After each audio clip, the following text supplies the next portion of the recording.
Hello students. आज हम कक्षा 11वीं के अंग्रेजी बुक से दूसरे लेसन को पढ़ेंगे। यह लेसन आपके हार्नबिल बुक से है। लेसन का नाम है we are not afraid to die if we can all be together. हम मरने से नहीं डरते यदि हम सब एक साथ हैं। इस लेसन के राइटर हैं Jordan Cook and Alan East. And this story is based on sea journey. यह कहानी आधारित है एक समुद्री यात्रा पर। And in main role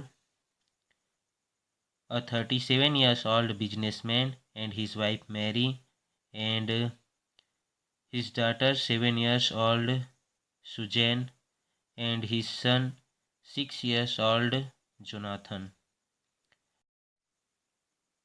This is a story about a sea journey by a businessman who is 37 years old with his wife Mary and 7 years old daughter Suzanne and 6 years old son Jonathan.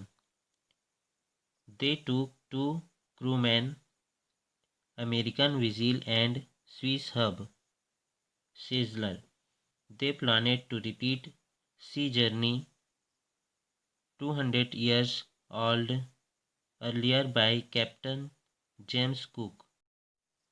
यह कहानी एक 37 साल के व्यापारी, उसके पत्नी Mary और 7 साल के बेटी सुजैन और 6 साल के बेटा जोनाथन की समुद्री यात्रा की कहानी है, जिनमें उनके साथ 2 क्रूमैन होते हैं, जहाज़ चलाने वाला, एक अमेरिकन विजिल और दूसरा स्विस हर्ब। वे 200 साल पूर्व कैप्टन जेम्स कुक के द्वारा जो समुद्र यात्रा किया गया होता है उसको दोहराना चाहते हैं। They started their journey from west coast of Africa to Cape Town. December 25, they completed 3,500 kilometers east of Cape Town.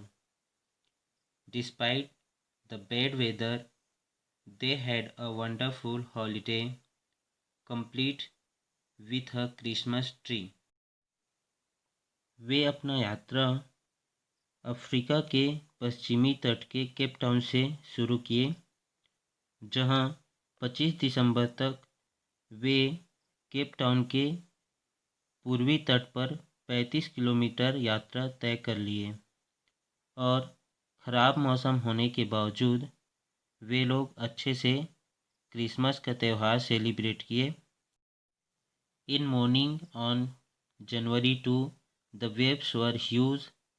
The first indication of impending disaster came at 6 p.m.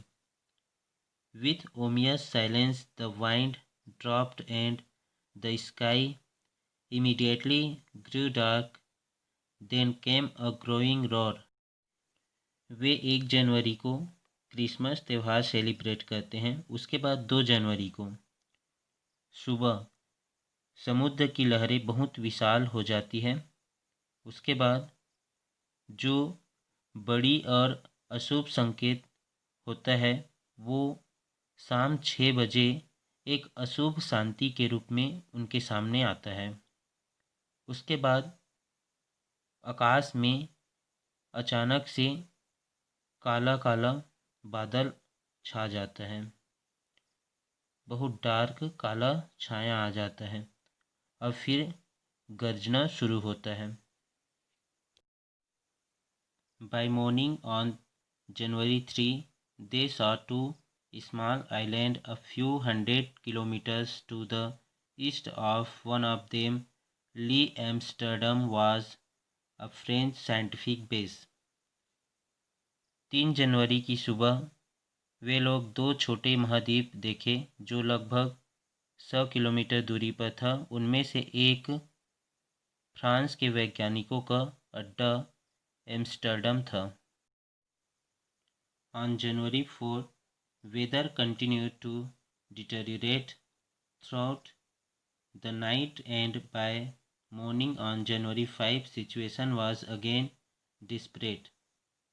Jonathan said to his father, "We are not afraid of dying. If we can all be together, you and Mummy, Sue and I." By the morning, January 6, the wind was easing. They looked a 65 kilometer wide island. 4 जनवरी को रात तक मौसम खराब रहता है और जो कि 5 जनवरी की सुबह तक और भी निराशाजनक हो गई होती हैं। तब जोनाथन अपने पिता से कहता है, "आप और मम्मी, सी और मैं, अगर हम सब साथ साथ हैं तो हमें मरने का कोई डर नहीं है।" और 6 जनवरी की सुबह तक हवा का बहाव धीमा हो रहा होता है और फिर वे 65 किलोमीटर का एक बड़ी महाद्वीप देखते हैं। By the evening 6 p.m., they saw near Lee Amsterdam. It was a bleak piece of volcanic rock with little vegetation, the most beautiful island in the world.